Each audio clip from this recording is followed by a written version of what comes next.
Cara, o Cristiano Ronaldo, ele atrapalhou ou não a seleção de Portugal nessa Copa do Mundo? Vídeo do canal do Gustavo Marques. Portugal foi uma decepção na Copa do Mundo de 2026. Depois de o Neymar se despedir da Copa do Mundo, foi a vez de Cristiano Ronaldo. A seleção portuguesa fez uma partida medíocre contra a Espanha. Se contentou com um empate em 0 a 0, mas não esperava que os espanhóis teriam uma carta na manga no final da partida. Enquanto Roberto Martínez não soube mexer no Caramba, essa Copa do Mundo aqui tá sendo a despedida de vários craques, né? Já demos adeus pro Neymar em Copa do Mundo, agora o Cristiano Ronaldo, saiu também o Luka Modric, Manuel Neuer, um monte de jogador aí que nunca mais nós vamos ver em Copa, agora é a famosa nova geração. time, De La Fuente fez a Espanha ter o que precisava. E Merino, que saiu do banco de reservas, foi o nome do jogo, marcando gol aos 90 minutos. Rodri, Ferran Torres, que bola pra fazer de Merino, gol!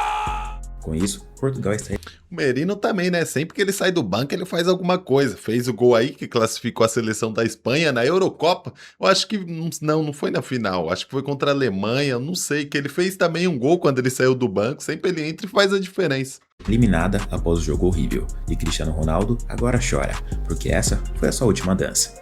O adeus de Portugal não é apenas um adeus, porque o maior craque da história do país pode ter feito a sua despedida, e de uma forma muito decepcionante. Por isso hoje você vai conferir a eliminação portuguesa. Mas antes, deixe seu like e se inscreva no canal para não perder nenhuma novidade. No dia 9 de dezembro de 2022, o Brasil foi eliminado na Copa do Mundo, e o Neymar saiu chorando, se despediu do Mundial. No dia seguinte, em 10 de dezembro, foi a vez de Cristiano Ronaldo e a seleção portuguesa serem eliminadas na Copa do Catar, e Cristiano também saiu chorando, e muito. 4 anos depois, a história se repete. Neymar foi eliminado em um dia, e no outro foi a vez de Cristiano Ronaldo, só que dessa vez, ambos com um peso a mais, pois essa era a última dança deles. Enquanto o Neymar foi o craque solitário no Brasil, o Cristiano Ronaldo foi o guerreiro que carregou a seleção portuguesa durante anos.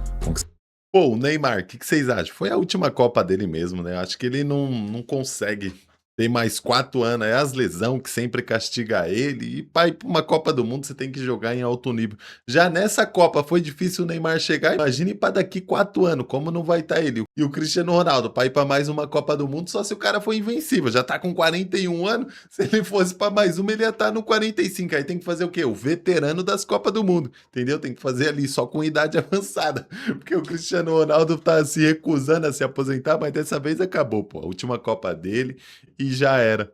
Conquistando títulos, prêmios e estabelecendo recordes. Conquistou a Eurocopa, conquistou 2 Nations League para um país que nunca havia conquistado nada. O grande desejo era a Copa do Mundo, o título mais cobiçado, porém, nunca veio. E dessa vez, de novo, os portugueses terão de esperar 4 anos, porque novamente, Portugal fez uma partida vergonhosa. Na verdade, um mundial vergonhoso. E o pior é parar pra pensar e ver que Portugal chegou para essa Copa do Mundo com um dos melhores, se não o melhor time do torneio. Era considerada uma das favoritas desde o começo. Com Diogo Costa no gol, um goleiro seguro que opera milagres debaixo das traves, com Nuno Mendes na lateral esquerda, ele que acabou de ser bicampeão da Champions League no Paris Saint-Germain, assim como o Vitinha e o João Neves, que são seus companheiros de time e jogam no meio campo da seleção portuguesa. Pô, Portugal chegou aqui com uma seleção que eu vou te falar. Parecia que ia dar bom. Além de ter muito jogador que joga junto, né? Vitinha, João Neves, Nuno Mendes. E a fase que esses jogadores chegam é espetacular. Nuno Mendes chega como o melhor lateral esquerdo do mundo e o Vitinha também como um dos melhores volantes do planeta. Então o que você imagina? Na seleção de Portugal vai tá bom. Esses caras já tá até entrosado. Bruno Fernandes, principal jogador do Manchester United e que foi eleito como o melhor jogador da Premier League na temporada 2025-2026 com 21 assistências na competição. Bernardo Silva, que Tá.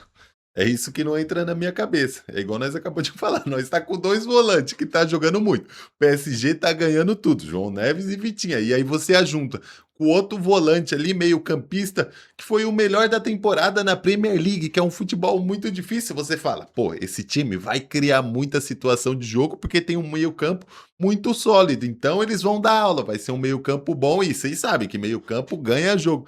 Só que não foi isso que aconteceu com Portugal. Foi um meio campo que não funcionava, pô. Portugal parecia que não conseguia nem criar nessa Copa do Mundo. E era para ser o ponto forte deles. por anos foi um dos principais jogadores do Manchester City e um dos pilares do time de Pep Guardiola na era recente. Nas pontas, Pedro Neto do Chelsea, Rafael Leão do Milan, Francisco Conceição da Juventus, além de João Félix e Gonçalo Ramos no ataque. como seus principais jogadores, e Cristiano Ronaldo como o pilar e o centro dessa equipe. Aos 41 anos, em sua última Copa do Mundo, ele sabia que era tudo ou nada desde o princípio, e que o choro do Qatar em 2022 poderia dar lugar ao sorriso em 2026, sem contar que Portugal tinha.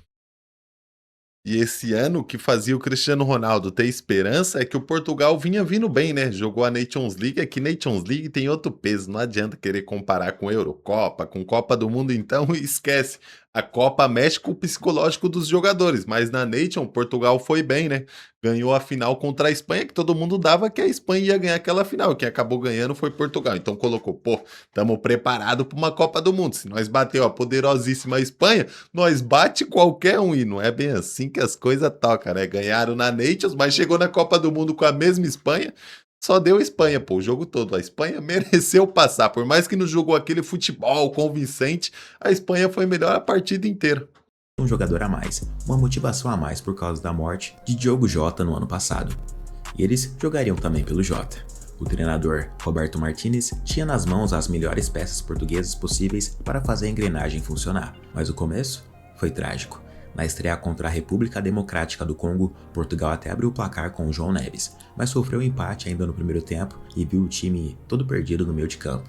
O tridente, Vitinha, Bruno e João Neves não tinha sinergia alguma. Era o típico retrato de. É verdade, hein? Pior que você cata um monte de jogador bom, no papel é tudo lindo, é tudo da hora, mas aí você coloca esses caras dentro do campo e você vê que o negócio não tá batendo.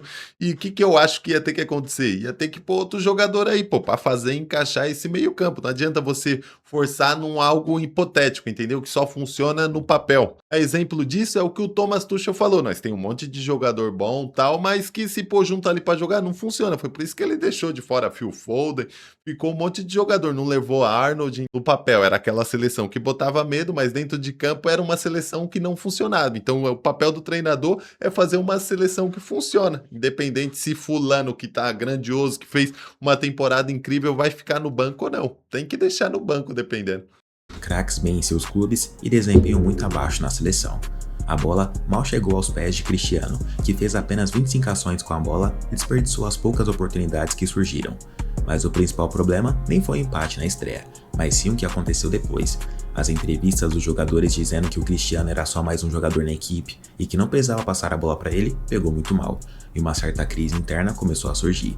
A equipe precisava dar uma resposta em campo, e Pô, será que os jogadores não gostam do Cristiano Ronaldo? Cara, você cata lá a Argentina, os próprios jogadores da Argentina idolatram o Messi, é toda hora fazendo a bola chegar nele, falando que ele é o diferencial dessa equipe, é o que vai fazer a diferença e realmente é o que acontece. E aí você pega em Portugal, parece que o Cristiano Ronaldo é um jogador comum, entendeu? Nunca fez nada na carreira, nunca ganhou nada. O Portugal antes dele não tinha nenhum título, ele pode não ter ganhado a Copa do Mundo, mas ganhou a Eurocopa, ganhou a Nations League. Então depois do Cristiano Ronaldo existe um Portugal com título. E ninguém tá nem aí pra nada. Zero moral com o elenco em CR7. Qual foi? Os caras tá na ingratidão mesmo. ela veio com uma goleada por 5-0 sobre o Uzbequistão, com direito a 2 gols de Cristiano Ronaldo e um time que jogou muito melhor graças às alterações feitas por Roberto Martins, e resolveu começar a partida com o João Félix. Era tudo que Portugal precisava para embalar. O camisa 7 disse que havia voltado e provou que não era o problema dessa equipe, e sim a solução. Mas contra o adversário mais difícil do grupo, Pô, e o Cristiano Ronaldo, ele tá mais velho e tal, mas eu assisti uns jogos de Portugal e ele não atrapalha a equipe. O negócio é que não tava chegando bola nele.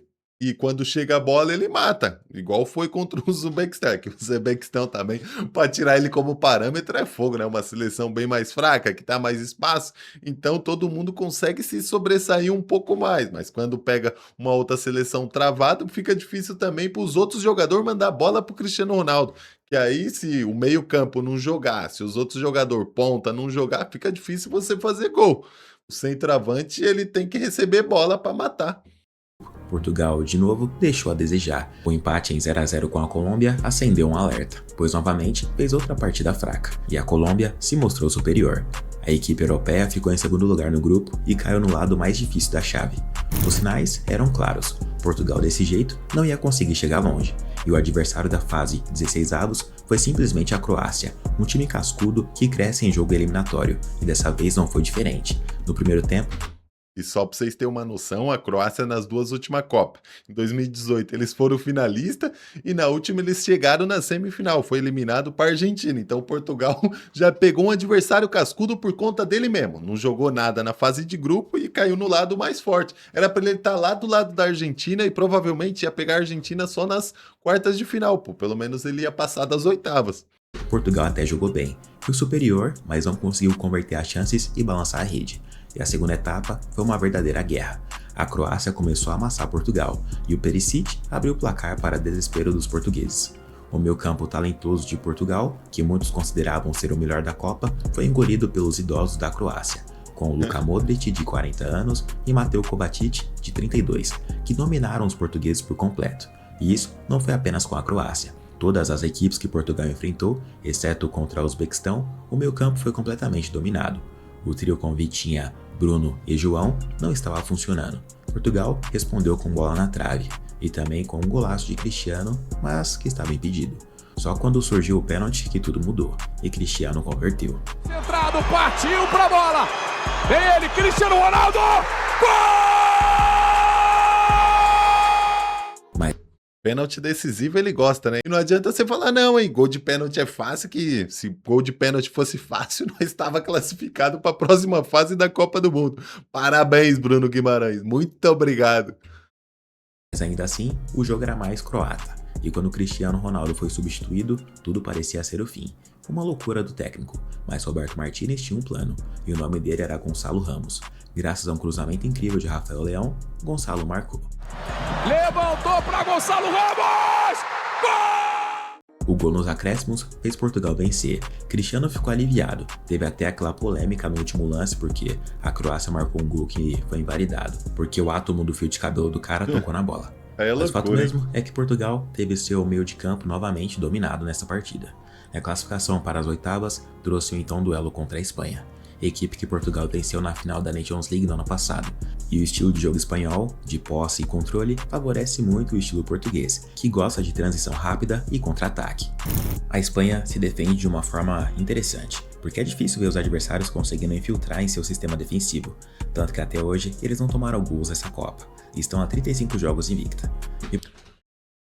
E esse jogo Espanha e Portugal era de duas seleções que tem que se provar mais nessa Copa do Mundo. A Espanha ganhou o jogo, mas também não foi aquele jogo espetacular, sabe? Igual eles jogaram na Eurocopa. A Eurocopa, a Espanha jogou muita bola. Nessa Copa ainda não conseguiu aparecer. Fez bastante jogo fraco contra o Uruguai. Empatou com o time do Vozinha na relíquia do Cabo Verde. Portugal, mesmo sabendo disso, não foi pra cima. Se contentou com o empate. No primeiro tempo, a seleção portuguesa começou bem, tentando criar chances, buscando um ataque, mas não foi tão efetivo. E o problema dos jogos anteriores apareceu de novo. O meio-campo português não conseguiu criar oportunidades. Pedro Neto e João Félix, os pontas, ajudavam mais defensivamente, e as movimentações em profundidade no ataque não aconteciam. O goleiro Diogo Costa foi quem teve que trabalhar e muito para fazer grandes defesas. E no segundo tempo, tudo foi de mal a pior. Se o mundo esperava um Portugal mais ofensivo nesse Mundial, o que se viu foi um time muito mais previsível. E meu amigo, em um jogo com poucas oportunidades assim, quem aproveita melhor, leva. E a Espanha, um time chato, conseguiu achar uma jogada no finalzinho, aos 90 minutos, com Merino, que saiu do banco de reservas e marcou. Rodri, Ferran Torres, que bola para fazer de Merino! Gol! Enquanto Roberto Martínez não soube mexer no time para dar o que Portugal precisava, De La Fuente colocou o cara que marcou o gol do jogo. Já Cristiano Ronaldo deu apenas 3 chutes, sendo 2 no gol. E no fim, o empate não aconteceu. E Portugal perdeu por 1-0 para a Espanha, se despedindo da Copa do Mundo com um meio de campo incrível no papel, com Vitinha, João Neves, Bruno Fernandes e Bernardo Silva, mas todos eles fizeram uma Copa muito abaixo do esperado. Resumindo, o Cristiano Ronaldo ele não matou a seleção de Portugal. O próprio Portugal não jogou bem essa Copa do Mundo. E quando você tem um meio-campo que não funciona, não tem como ser o principal atacante ir bem, porque não chega a bola para ele. Igual nesse jogo aí, eu assisti o jogo todo entre Portugal e Espanha. Você não via o Cristiano Ronaldo errando, a bola chegava lá para ele no ataque, ele protegia, voltava o jogo, mas não tinha muita coisa para inventar, não tinha jogador passando para fazer aquela tabela, aquela transição. Na real, Portugal estava mais recuado, né, contra a Espanha. E E o meio-campo não funcionou, não chegou nenhuma chance clara para ele fazer o gol. Nessa Copa do Mundo, quando ele teve chance de matar, ele apareceu. Foi no pênalti contra a Croácia, contra o Uzbequistão, que chegou as duas bolas para ele, ele fez o gol, mas Portugal entregou muito pouco nessa Copa do Mundo. E era um time que muita gente estava esperando que ele fosse chegar até numa final de Copa do Mundo, pô. Eu reagi até vários vídeos aqui fazendo lista dos principais times dessa Copa, os melhores times. E teve gente que colocou o Portugal como a principal equipe, muito pelo papel, né? Pela ótima fase dos jogadores, do Bruno Fernandes, do Vitinha, do Nuno Mendes. Mas chegou em campo, esses caras não conseguiu jogar bola nessa Copa do Mundo aqui. Eles sentiram a pressão, né? Igual o Brasil. O Brasil também sentiu a pressão de jogar a Copa do Mundo. E aí só não deu. E chega na Copa do Mundo, se você sente o jogo, meu amigo, esquece. O adversário vai te atropelar. A Noruega judiou de nós. A Espanha também, com Portugal, foi melhor a partida inteira. Se tinha um time que merecia sair vencedor dessa partida de Portugal, era a Espanha. Portugal voltou para casa, Brasil voltou para casa. E é o seguinte, não dá para você pôr culpa em Neymar, não dá para você pôr culpa em Cristiano Ronaldo, quando o seu coletivo inteiro meio que não funcionou, entendeu? É um trabalho que precisa ser desenvolvido melhor para funcionar na Copa do Mundo. Esse meio-campo de Portugal foi fraco, cara. Essa é a realidade. Portugal inteiro foi fraco na Copa do Mundo. Fez muito jogo abaixo e quando pegou um time mais forte, não aguentou. E rapaziada, se vocês gostaram aí do meu react, dá aquela moral, pô. Curte aí o vídeo, vai me ajudar pra caramba. Tamo junto e até o próximo react. É nóis.